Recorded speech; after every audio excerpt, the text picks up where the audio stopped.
Saludos, buenas noches y de nuevo bienvenidos. Hoy es miércoles 22 de febrero de este año 2012. Comenzamos hoy el Zoco hablando de lo que sin duda es uno de los temas de actualidad en estas últimas semanas. Vamos a hacer un repaso de cómo estamos de salud laboral, principalmente en un sector muy importante para los ciudadanos y también para los políticos. Vamos a ver cómo está el presente y, lo más importante, cómo puede estar el futuro de la educación en España, en Andalucía y, como no, también en Granada. Vamos a hablar de cómo se encuentra esa decisión del Gobierno de cambiar los temarios a oposiciones a secundaria. Ha habido movilizaciones, los sindicatos se están movilizando durante toda esta semana. También vamos a hablar de otra decisión con cierta polémica que ha tomado el Gobierno en el proceso de concesión de becas. Y también vamos a hablar de una campaña en defensa de los servicios públicos que ha puesto en marcha el sindicato UGT. Todo esto va a ser enseguida, en apenas unos segundos. UGT les ofrece este espacio.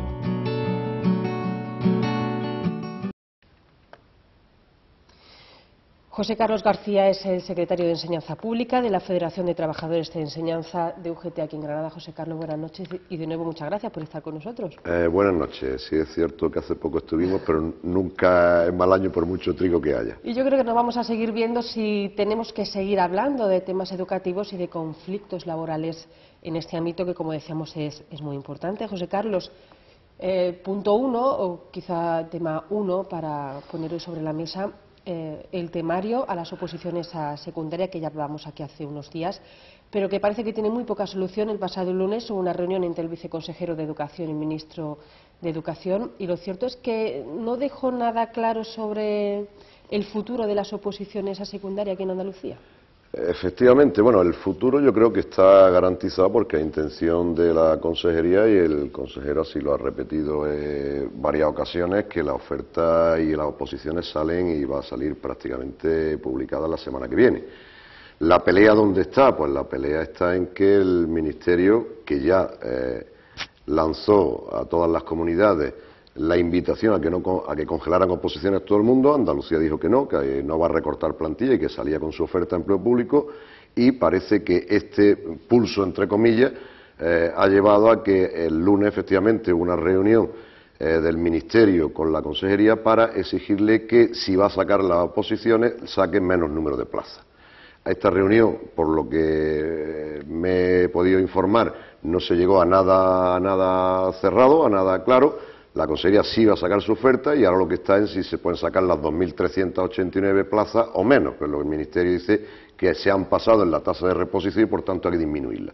Como no se ha llegado a acuerdo, no sabemos si el Ministerio seguirá adelante impugnando a través de la Consejería del Ministerio de Economía y Hacienda ese número de plazas, pero nosotros estamos convencidos que oposiciones va a haber, y estamos apoyando que haya la oferta que hay ahora mismo, no que se quite ni una plaza más.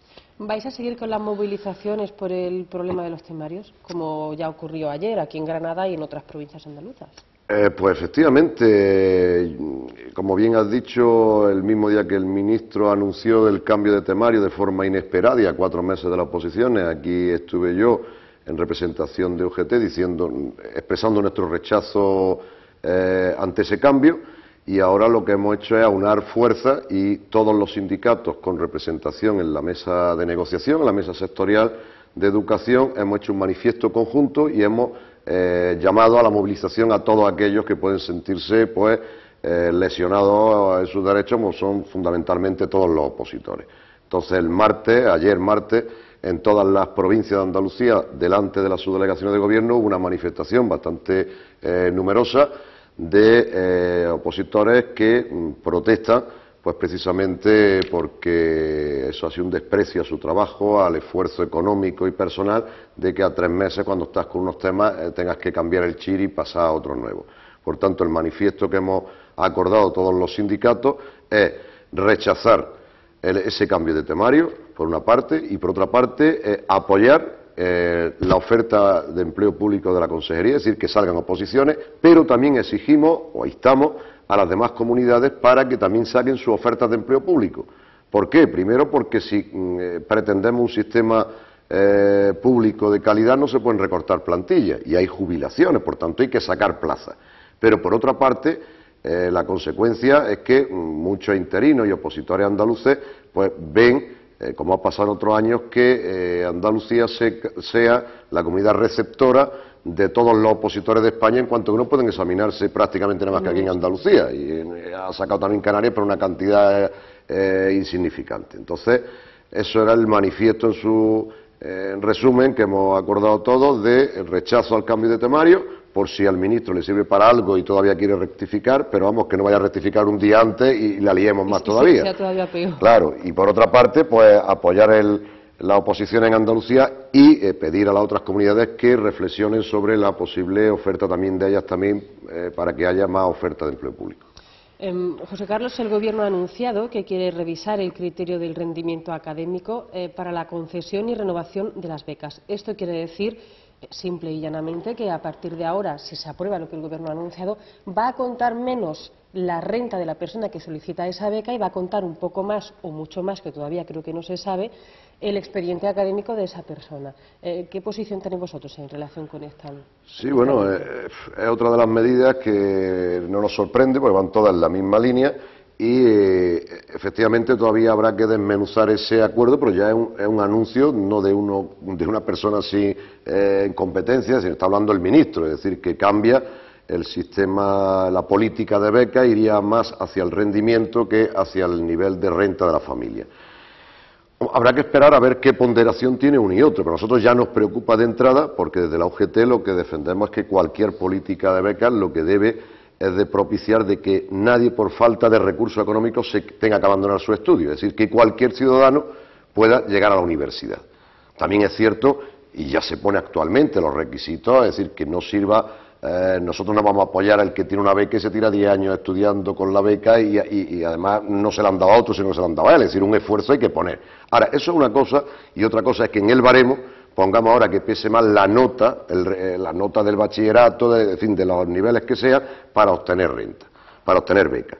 Ahí vamos a estar en contra, porque vuelvo a decir que, si bien, como dice el ministro, hay que buscar a los mejores alumnos, pero nosotros decimos que lo que hay que costearle o los que hay que ayudarle económicamente a los que no pueden, a los que tendrían que abandonar los estudios por no tener medios, porque se podrían dar situaciones de verdadera injusticia social, es decir, que le esté pagando el Estado, que somos todos, a través de los presupuestos, le estemos pagando la beca a una familia que sí puede costearse, pagar las tasas universitarias a su hijo, mientras estemos dejando a otros alumnos que pueden ir teniendo notas aceptables, que no tienen suspenso, pero a menos no son sobresalientes, claro, ni matrículas. Y estos se queden en la calle, porque también esto de la nota, al decir tú de sobresalientes, pues me ha venido la idea, también habría que mirar un alumno que tiene un sobresaliente, no solamente depende de su capacidad intelectual y del esfuerzo, es decir, que también hay que ver los alumnos, el entorno social, familiar, es decir, no todo el mundo tiene posibilidad de que tengan un refuerzo por la tarde, muchas familias que llevan a sus niños a los idiomas, a los otros, entonces comparar con la nota nada más también sería injusto, es decir, las becas es para ayudar a aquel que no tiene medios económicos que pueda seguir y terminar una carrera. Eso debe ser la política y lo que vamos a defender desde UGT. José Carlos, recortes en la enseñanza pública. Estamos viendo estos últimos días casos y noticias muy graves, como lo ocurrido en Valencia, y no solo por la actuación de la policía, sino porque eso tiene un motivo y un argumento, pues la verdad es que yo creo que es muy importante, y son los recortes que en esa comunidad y en otras también se están produciendo en la enseñanza pública. Realmente, ¿cómo nos puede afectar que se reduzca la inversión en educación? Efectivamente, UGT ha hecho un estudio comparativo de todas las comunidades autónomas, el presupuesto que dedican en 2012, es decir, ya en el año que estamos, no vamos a hablar en futuro qué pasaría si recortes, es que ya hay recortes. Entonces, el último consecuencia más grave es que, por supuesto, la calidad de la enseñanza y sobre todo de la enseñanza pública se va a ver resentida, eso sin lugar a dudas. En ese estudio que nosotros que comento, pues no tenemos, salvo Andalucía, que sube un 2,5% en los presupuestos para 2012, los presupuestos hablo solo de la partida de educación.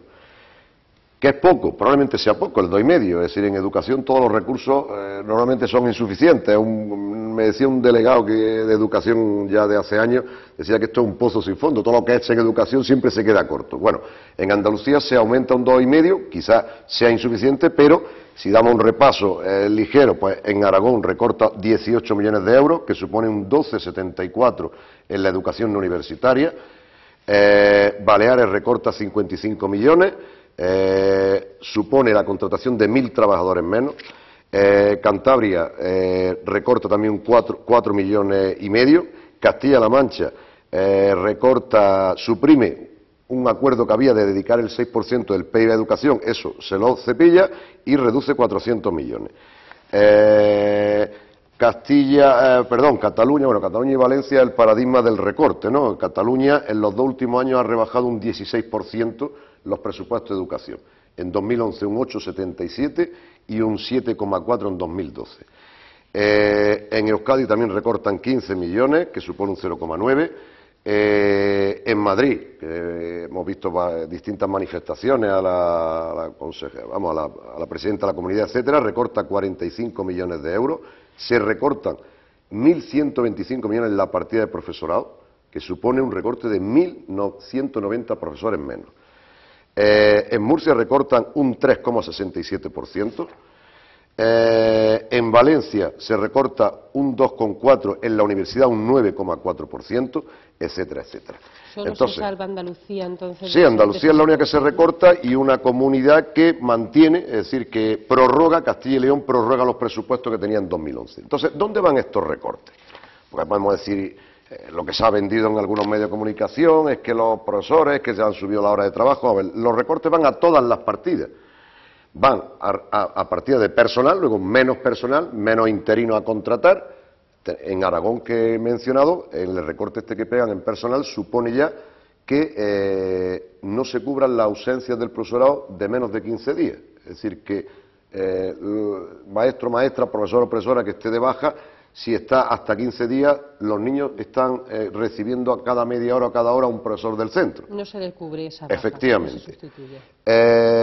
Pero no solamente va personal, que en personal va recortando plantilla, aumentando horario docente, horario lectivo del profesorado, que hay que tener en cuenta esto, que muchos que nos estén viendo dirán, bueno, tampoco trabajan tanto, tampoco es para tanto, ¿no? Es decir, el profesorado tiene una plantilla, un horario laboral actual de 37 horas y media. ¿Qué pasa? Que tiene 25 horas, si estamos hablando en el caso de maestros, de preinfantil y primaria, 25 horas lectivas, directas con el alumnado, y los de secundaria tienen de 18 a 21 horas con el alumnado. Pero que hasta las 37, ¿qué es lo que se hace? ¿Se van a su casa, están en la sala de profesores? No. Ahí hay otras actividades tan importantes para dar una buena enseñanza luego, una buena prestación del servicio, como son, pues, coordinación en el departamento, en los ciclos, si estamos hablando de infantil y primaria, preparación de clases, preparación de material, corrección, asistencia a órganos colegiados, la tutoría con alumnos, con padres, etcétera. Entonces, ese horario han subido 2 horas, 2 horas y media en algunas comunidades, Madrid, Cantabria, etcétera. ¿Para qué sirve esto? No es para que trabaje más el profesor, que va a trabajar las mismas horas, es para evitar que entren 1.000 y pico, 2.000 o 3.000 interinos. Si yo le meto 2 horas más de docencia directa a cada profesor, en Andalucía estamos unos 100.000 profesores. Si se hiciera esta medida aquí, que no se ha hecho, multiplicado por 2 y medio, salen un montón de miles de horas que hay que quitar de gente. Pero también se ha recortado en el tema de personal, pues en los salarios. Ya el año pasado recortaron entre un 5 y un 10%, una medida a todos los empleados públicos, pero este año ya a los docentes se le ha recortado en Valencia, en Cataluña, en Cantabria. Pero vamos a dejar personal, que parece que es una reivindicación solo personal, y yo lo que voy es que esto es un daño, un tiro a un pilar básico del estado de bienestar, que es la educación, la enseñanza pública. Porque se recorta también en estas comunidades, se recorta en gastos de funcionamiento de los centros, en infraestructura, se recorta en becas y ayudas, es decir, ayudas de transporte, de comedor, de aula matinal, eso se recorta también, ayudas de libros de texto. Aquí en Andalucía se ha dejado tal cual estaba y incrementa, pero aquí es que se lo van cepillando todos estos derechos. Entonces, voy a decir un dato que me ha llamado mucho de este estudio comparativo. Se recorta en todas estas comunidades, no tengo que decir de qué signo político, pues son todas del mismo, pero se recortan en los gastos generales de educación y, sin embargo, aumentan lo que dedican a la enseñanza concertada. Es decir, que si Aragón quita, decíamos, 18 millones, sin embargo, le da 1,5 millones más a los centros concertados para infantil primaria, 1 millón más para secundaria, etcétera. Pero lo mismo hace Valencia, es llamativo, es decir, reduce el gasto, pero, sin embargo, va a dedicar parte de la partida ya recortada para construir centros privados en suelos públicos. Es decir, que aquí detrás de todo esto lo que hay, evidentemente, es un tinte ideológico y político de qué tipo de enseñanza queremos en este país. Entonces se está potenciando más la enseñanza privada que la pública. Un dato muy concreto es que en Andalucía, mientras el 80% de los alumnos están escolarizados en centros públicos y el 20% en concertados, en Valencia, en todas estas comunidades, está justo al revés. El 80% están en centros concertados y el 20% en público. Es decir, lo mismo, estas medidas políticas lo que quieren es una doble red donde los que más pueden estén en centros con más medios y los demás, vamos a decirle ese nombre, estén en lo público. O sea que aquí hay de trasfondo hay un modelo ideológico y político de la escuela que queremos. Bueno, José Carlos, pues muchísimas gracias. Veo que hay muchas ganas de hablar de este tema y de educación, y ya te decía yo creo que seguiremos hablando porque ya en otro momento te preguntaremos qué creéis que va a pasar después del 25 de marzo, porque estamos hablando de cifras en Andalucía, cifras actuales con el gobierno actual. Si se produce un cambio de gobierno el 25 de marzo, a lo mejor todo esto que hablamos puede dar un giro más o menos importante. José Carlos, muchísimas gracias por estar hoy con nosotros, por desgranar un poquito más cómo está el sector laboral en el ámbito de la educación. Muchas gracias. Muchas gracias a vosotros y nos veremos porque hay mucho tema que abordar todavía. Muchas gracias. Bueno, ustedes no se vayan, nosotros seguimos en tan solo unos segunditos. UGT les ha ofrecido este espacio. Seguimos con más cosas. No sé si ustedes conocen este nombre, que yo les voy a decir ahora mismo. Es un escritor peruano, se llama Santiago Roncagliolo, y ha publicado un libro de investigación llamado El amante uruguayo, una historia real. Es una biografía documentada del millonario Enrique Amorín, que fue, según este escritor, amante de Federico García Lorca, y que rescata una teoría de la que por lo menos aquí en España se ha hablado muy poco, y es la teoría de que la tumba del poeta podría estar en Salto, en Uruguay, y no en la fosa común en la que todo el mundo le busca, aquí en Alfacar, en Granada. Hemos estado con él, hemos estado charlando y nos ha estado contando un poco de qué trata este libro. Lo ha hecho Ana Rodríguez.